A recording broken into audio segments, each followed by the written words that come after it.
নমস্কার। পত্রিকা থেকে কবিতা পাঠ এই পর্বে আমরা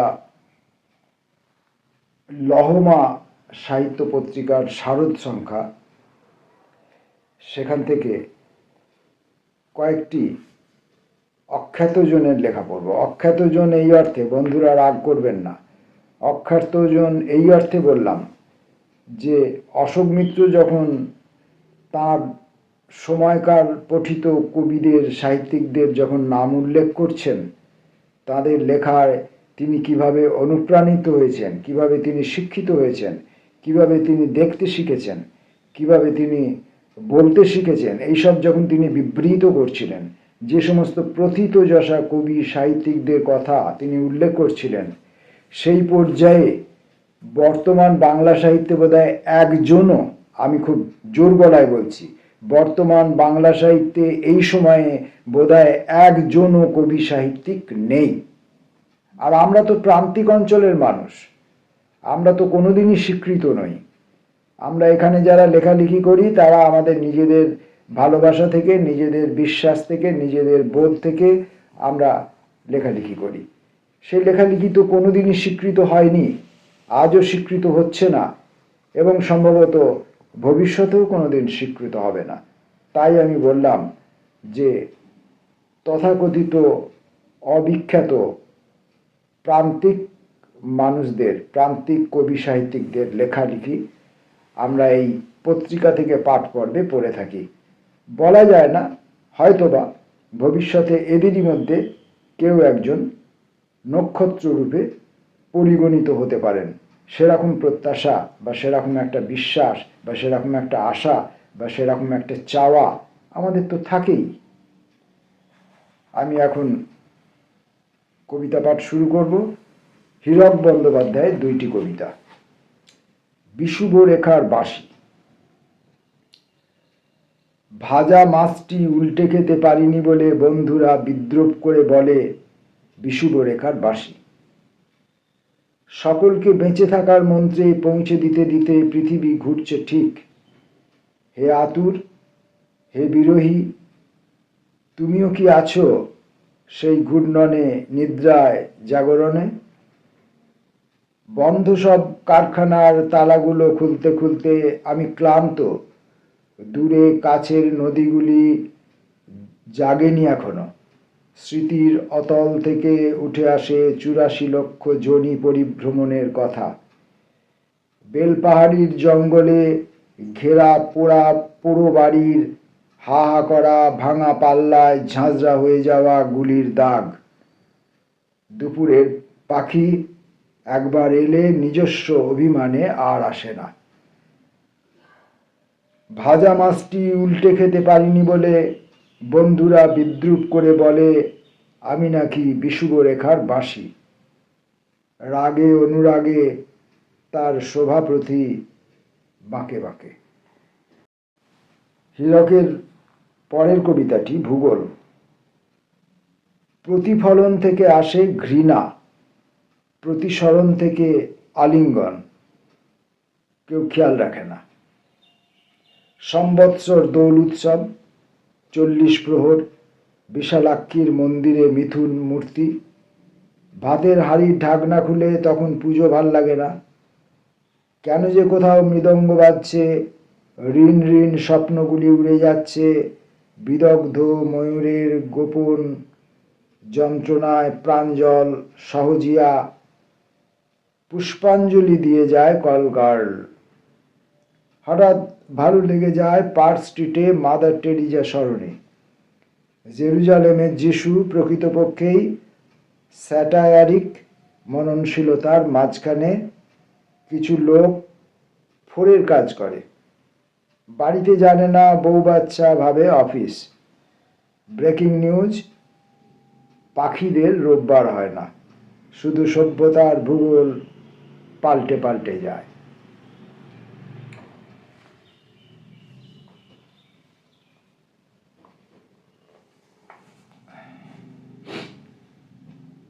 কবিতা পড়বার সময় আমার পাঠজনিত কিছু ত্রুটি হয়। সেই পাঠজনিত ত্রুটিগুলোর মেইন কারণ হচ্ছে আমার দৃষ্টির অস্বচ্ছতা।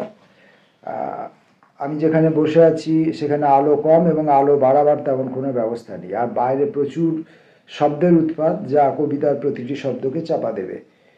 তাই এই অস্বচ্ছতা, দৃষ্টির অস্বচ্ছতা এবং আলোর অস্বচ্ছতার মধ্যে আমাকে পড়তে হয়। আর দ্বিতীয়ত, কবিতার যে পংক্তি বিন্যাস সেখানেও কিছু মুদ্রণজনিত কারণে বোধহয় কিছু প্রমাদ থেকে যায় বলে আমার ধারণা হচ্ছে। কারণ এই লেখাগুলি এখন তো মেলে পাঠানো হয়, মেল থেকে এগুলোকে যখন কপি পেস্ট করা হয় তখন কবির লেখা 2 কি 3টে লাইন হয়তো এন্টার না দেওয়ার ফলে বা স্পেস না দেওয়ার ফলে 2-3টে লাইন হয়তো একসঙ্গে জুড়ে যাচ্ছে। যেখানে বাক্যটি শেষ হয়নি সেখানে বাক্যটি শেষ হয়ে গেল, আবার যেখানে বাক্যটি শেষ হয়ে গেছে তারপরেও পরবর্তী বাক্যটি তার ধারাবাহিকতা বজায় রেখে এগিয়েই চলতে থাকলো। এইসব জনিত কারণে পাঠে অসুবিধে হয়। আর আমি যদি 2বার 3বার 5বার 10বার পড়ে নিয়ে ওই আবৃত্তিকারদের মতো প্রস্তুতি নিয়ে বুঝে পড়তাম তাহলে একটা সুবিধে হতো, কিন্তু অতটা সময় আমার কাছে নেই, কারণ আমাকে অনেকের কবিতা পড়তে হবে। আর কবিতাগুলোর ভেতরে কবির যে দৃষ্টি, কবির যে দেখা, কবির যে বলতে চাওয়া, কবির যে সিদ্ধান্ত, সেগুলো পৌঁছে দিতে চাওয়া আমার একটা লক্ষ্য। সেগুলো বোধহয় কোথাও বাধাগ্রস্ত হয় বলে আমার মনে হয় না। যেমন এই যে লাইনটা হীরকের প্রথম কবিতার, ভাজা মাছটি উল্টে খেতে পারিনি বলে, পাংচুয়েশন আছে, কমা আছে, ভাজা মাছটি উল্টে খেতে পারিনি বলে বন্ধুরা বিদ্রুপ করে বলে আমি নাকি বিষুবরেখার বাসি, রাগে অনুরাগে তার শোভা প্রতি বাঁকে বাঁকে। তাহলে ভাজা মাছটি উল্টে খেতে পারিনি বলে একটা কমা আছে, এখানে আমাকে পাঠে কবি আমাকে নিয়ন্ত্রিত করলেন, আমাকে বোঝালেন।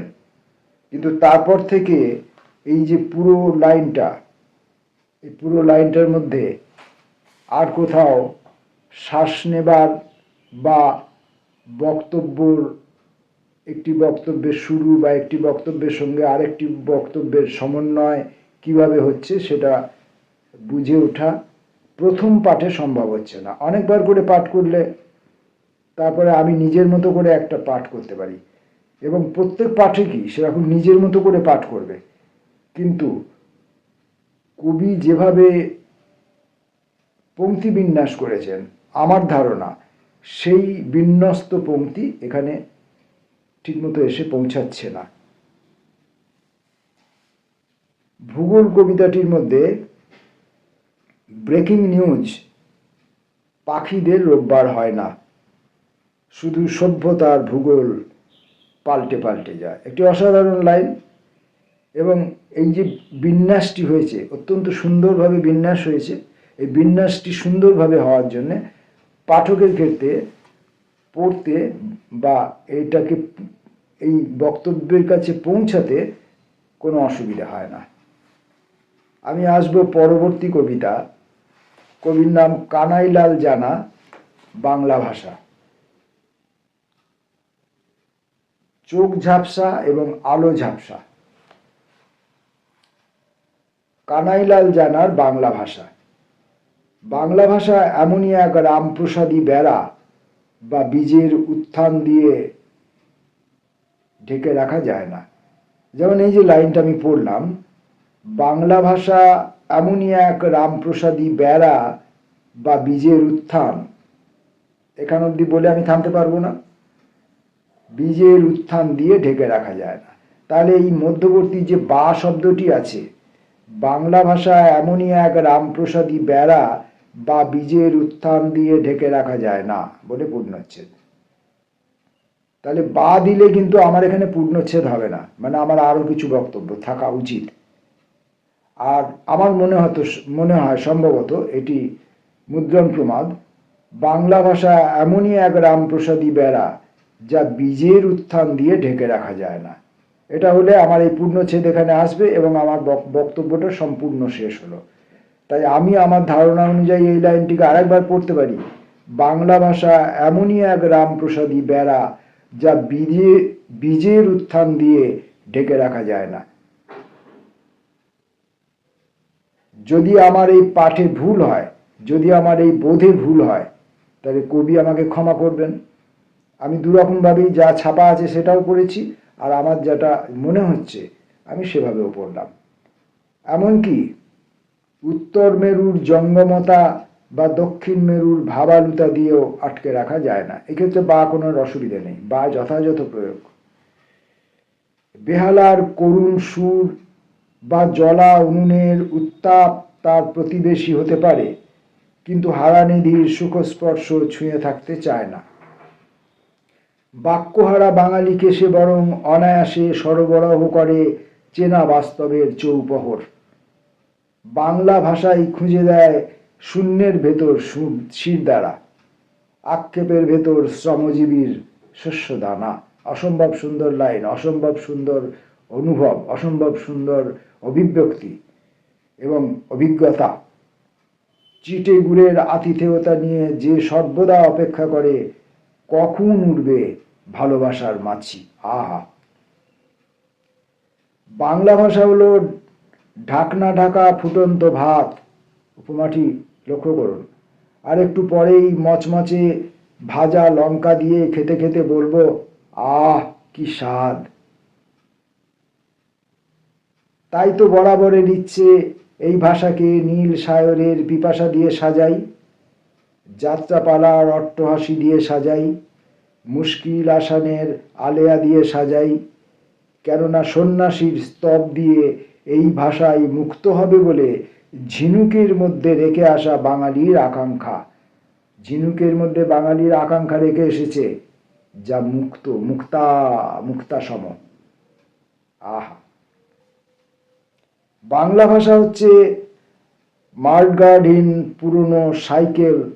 শয্যাহীন হলেও ছোট পিসির খোঁজে গিয়ে সে পাবেই পার বাঁধানো লাবণ্য। মার্গার্ডহীন সাইকেল, মার্গার্ডহীন সাইকেল চালাবে যখন, তখনকার দিনের কর্দমাক্ত রাস্তার উপর দিয়ে কাদা লেগে যাবে, যিনি সাইকেল আরোহী তার গায়ে কাদা লেগে যাবে, কিন্তু তিনি অবশ্যই ছোট পিসির খোঁজে গিয়ে পাবেন পার বাঁধানো লাবণ্য। ছোট পিসির মধ্যেই পার বাঁধানো লাবণ্য, অথবা ছোট পিসি যেখানে আছেন সেরকম একটি পুকুরের পার বাঁধানো লাবণ্য। পুকুরের পার বাঁধানো লাবণ্য যদি বলি তাহলে অর্থটি একটু সীমিত হয়, কিন্তু ছোট পিসির মধ্যেই, তার ব্যক্তিত্বের মধ্যেই, তার চরিত্রের মধ্যেই যদি পার বাঁধানো লাবণ্য কথাটি ব্যবহৃত হয়, অতীব সুন্দর হয়ে ওঠে। স্বপ্ন হলেও দেখি ভাষা শহীদেরা বাংলা বর্ণমালা দিয়ে নির্মাণে ব্যস্ত স্বর্গে ওঠার সিঁড়ি।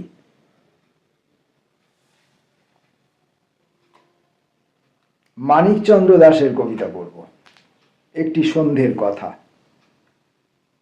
বোদমা পাহাড় ডুব দেয়, সূর্য মেঘ বলে আমিও হাজির। উত্তমের সপ্তপদী ট্রেন ছেনে যায় বিহারি মাটি, মাহালি মেয়ের শক্ত স্তন শোকেনি বাংলা সাদা ব্রেশিয়ারের গন্ধ।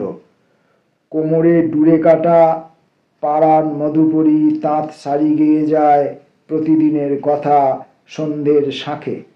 সেদ্ধ হয় আকারা চাল, দিক দিক কুটুস আগুন ঘরের কোণে।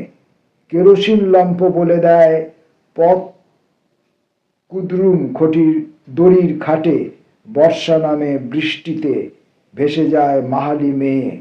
চৌকাঠে মা মেয়ের লজ্জিত সাজকারা মাথা ছলছলে চোখে। ভাত নামায় অপ্রাপ্ত ভাই দালাল কাকি বিছানা তুলে সঙ্গম শেষে। ভাত নামায় অপ্রাপ্ত ভাই দালাল কাকি বিছানা তুলে সঙ্গম শেষে। গৌতম কুমার গুপ্তের দুটি কবিতা আছে। Yours faithfully. প্রিয় ঈশ্বর, জ্ঞান চক্ষু খুলে যেদিন প্রথম শরীরে ধেয়ে এলাম, তোমাকে দেখি আকাশ বাতাস জলবায়ু রূপে বহুধায়। হে মহোদয়, মাটিতে বুনেছ তুমি পৃথিবীর রূপ, আমিও স্বরূপ খুঁজি কাগজে। কলমের ছোঁয়া থেকে ঘ্রাণ পাই শব্দ আলো আধারের ঋণে। তুমি জেগে ওঠা পূর্ণ প্রভাতে সূর্যোদয়ে, আধারে সাঁঝবাতি জেলে দাও জোনাকি ঝিঁঝি সমাগমে। রাত্রি আসে রাত্রি যায় ঘুমে, কখনো নির্ঘুমে।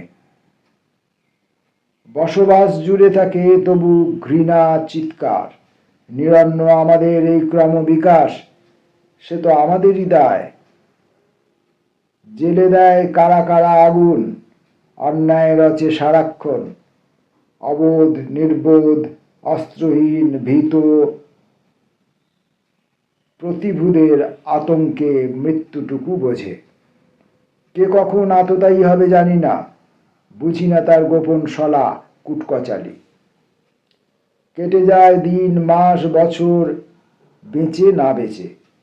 হে পরমেশ্বর, রেখে দিয়েছ মাঠ ঘাট অন্তরীপ পর্বতমালা, অরণ্যের বজ্রপথে উকি দিই তোমারই উচ্চনাদ শীর্ষ দেশ ছাড়িয়ে চলে যায় গ্রামীণ সানুদেশে। ধর্ম অধর্মের প্রভঞ্জনে নজর আন্দাজে মুদ্রার খেই হারায় কীর্তন আজান গ্রন্থ সাহিবে। তুলে ধরতে পারি না ধ্বজা বীর গাথা কত মানুষের, বাতিল চাঁদের পুচ্ছটুকু নিয়ে রূপবান হয়ে যায় আগামী প্রহেলিকার বৃথা বাধ্য সাধনায়। অনেক বক্তব্য আছে। গৌতমের আরেকটি কবিতা, সেই কথাটি ফেলে এসেছি কুড়োতে এসেছি তাই, তুমি কি দরজা খুলে দেবে নাকি? দাঁড়িয়ে আছি ঠায়, ড্রয়ারে হয়তো আছে বইয়ের কোনো পাতায়, কিংবা তোমার ঠোঁটের ফাঁকে রয়ে গেছে যদি উজবুগের মতো খুঁজে বেড়াই সবখানে আতিপাতি চেয়ে আছি তোমার ঠোঁটে। এই যে আমি বলছিলাম যে কবিতা মেলে পাঠানো হচ্ছে, এবং মেলে পাঠানোর সময় লেখক নিজেই তো টাইপ করেন, এবং তখন এন্টার দেবার ক্ষেত্রে সেটা মোবাইলেই হোক কম্পিউটারেই হোক ল্যাপটপেই হোক, আমি একটি লাইন লেখার পর যদি এন্টার দিতে ভুলে যাই তাহলে দুটো তিনটে লাইন একসঙ্গে যুক্ত হয়ে যেতে পারে। এবং সেই লেখাটাই যিনি সম্পাদক, যিনি সম্পাদনা করছেন পত্রিকার, তিনি সেই লেখাটাই যদি কপি পেস্ট করেন তাহলে ওই পংক্তি বিন্যাসের যে ভ্রান্তিটি, ওই ভ্রান্তিটি এসে যায়। সম্পাদনার প্রয়োজনীয়তাটা এইখানেই। এখন সম্পাদনার প্রয়োজনীয়তা প্রায় শেষ, বিশেষ করে কবিতা সম্পাদনার ক্ষেত্রে। কারণ কবিতা সম্পাদনার ক্ষেত্রে সম্পাদকের পাণ্ডিত্য দেখানোর কোনো জায়গা থাকে না। প্রবন্ধ সম্পাদনার ক্ষেত্রে সম্পাদক পড়ে দেখতে পারেন যে প্রবন্ধকার লিখেছেন তার মধ্যে তিনি কোনো অসঙ্গতিপূর্ণ ভুল কোনো সূত্র কোনো বিষয়ে আলোচনা করেছেন কিনা, কোনো ভুল ধারণা বা ভুল ইতিহাস সে কথা উল্লেখ করেছেন কিনা, সেটা সম্পাদক দেখতে পারেন। গ্রন্থকারের সঙ্গে প্রবন্ধকারের সঙ্গে আলোচনা করতে পারেন, সেক্ষেত্রে সম্পাদনার প্রয়োজন আছে। কিন্তু কবিতার ক্ষেত্রে সম্পাদনার প্রয়োজন প্রায় সে শুধুমাত্র ভালো লাগা খারাপ লাগা কবিতা, কবির দক্ষতা অদক্ষতা এটা নির্ণয় করতে পারা। কিন্তু এই যে কবিতার এই যে ড্রয়ারে হয়তো আছে বইয়ের কোনো পাতায়, কিংবা তোমার ঠোঁটের ফাঁকে রয়ে গেছে যদি উজবুগের মতো খুঁজে বেড়াই সবখানে আতিপাতি চেয়ে আছি তোমার ঠোঁটে, যদি খসে পড়ে হারিয়ে যাওয়া সেই কথাটি লুপে নিয়ে ভরে দেব অলিন্দ কিংবা নিলয়ে। টানা গদ্যেও লেখা নেই কিন্তু কবিতাটা, রান অন কম্পোজ নয়, অথচ এই পংক্তি বিন্যাসে একটা অসঙ্গতি চোখে পড়ছে। কবিতার এই অংশটি আমি যদি আমার নিজের মতো করে আরেকবার পড়তে চাই তাহলে দেখি কেমন দাঁড়ায়। ড্রয়ারে হয়তো আছে বইয়ের কোনো পাতায়, কিংবা তোমার ঠোঁটের ফাঁকে, রয়ে গেছে যদি উজবুকের মতো, খুঁজে বেড়াই সবখানে আতিপাতি। চেয়ে আছি তোমার ঠোঁটে, যদি খসে পড়ে হারিয়ে যাওয়া সেই কথাটি, লুফে নিয়ে ভরে দেব অলিন্দ কিংবা নিলয়ে। অমূল্য ওই কথাটি পেয়েছিলাম গোপন তোমার ওই চেরি বাগানে, রেখেছিলাম যত্ন করে বুক পকেটে। বুঝতে পারিনি আমার এই দারিদ্রতার ছিন্ন পকেট গলে গেছে কখন। এখানে কিন্তু পংক্তি বিন্যাস এবং বক্তব্যের সমন্বয় সাধন যথাযথ, আমার পড়তে কোনো অসুবিধা হলো না। মুগ্ধ ছিলাম যখন তোমার কথায়, কথার পিঠে কথা খুঁজে উল্টে পাল্টে দেখি আছে নাকি হারিয়ে যাওয়া সেই কথাটি। আবার পেতে এলাম তোমার কাছে, দাঁড়িয়ে আছি ঠায়, সময়কালের নেই হিসেব। তুমি কি দরজা খুলে দেবে নাকি? দুর্গাদাস মিদ্দার একটি কবিতা পড়ে আজকের এই পাঠ পর্ব আপাতত শেষ করতে হবে। সভ্যতার ঢেউ। ভোরের আলো যখন লুটিয়ে পড়ে বিছানায়, তখন আমার ঘুম ভেঙে যায়। সারা দিনের ক্লান্তি যত অপসৃত হয় ঘুমের বিছানায়। বাস্তব যখন সামনে এসে দাঁড়ায় তার চেহারা নিয়ে শুরু হয় সংগ্রাম। নাম ধাম সব ভুলে নেমে পড়তে হয় কাজে। গড়ানে বলের মতো গড়িয়ে চলে চাকা, রাগঢাক গুড়গুড় নেই। বাঁচার তাগিদে জীবনের সংগ্রাম শুরু থেকে শেষ চলবেই। সভ্যতা বলে যাকে আমরা জানি সে তো আর অন্য কিছু নয়, হাজার হাজার মানুষের কাজের বিনিময়ে গড়ে ওঠে যা, সে তো তারই পরিচয়। এই যে সারা দিন রাত এত ব্যস্ততা, এত ছোটাছুটি, চুলের মুঠি ধরে কাজ করিয়ে নেয় সময়, তাই সভ্যতার জয় বলে পরিচিতি নয়। পৃথিবীর মাটিতে মানুষ ছাড়া এমন কাজ করতে পারে না কেউ। বয়ে চলে সভ্যতার ঢেউ মানুষের প্রয়োজনে। আমরা এত দূর পর্যন্ত পড়ে আমাদের বন্ধু মহলের কবিদের কবিতা পড়লাম এবং আমার এক বন্ধু স্থানীয় ব্যক্তি সম্পাদক কল্যাণ ভট্টাচার্যের পত্রিকা লহমা থেকে আমি এই কয়েকটি কবিতা পড়লাম। এই কবিতাগুলি পড়তে পাওয়ার সুযোগ পাওয়ার জন্য সম্পাদক কল্যাণ ভট্টাচার্যকে নমস্কার জানাই। আর নমস্কার বা ধন্যবাদ জ্ঞাপন করি যাদের কবিতা আমি পড়তে পারলাম। পড়ার সময় যাবতীয় ত্রুটির জন্য এবং কবিতা প্রসঙ্গে যে সমস্ত আমার নিজস্ব বক্তব্য রেখেছি সেগুলি হয়তোবা ভুলে ভালে ভরা, হয়তো অশিক্ষায় ভরা, হয়তো অকাব্যিক। তাই এই সমস্ত করে ফেলা অন্যায়গুলির জন্য, সম্ভাব্য করে ফেলা অন্যায়গুলির জন্য আমি সকলের কাছে ক্ষমা চাইছি। নমস্কার।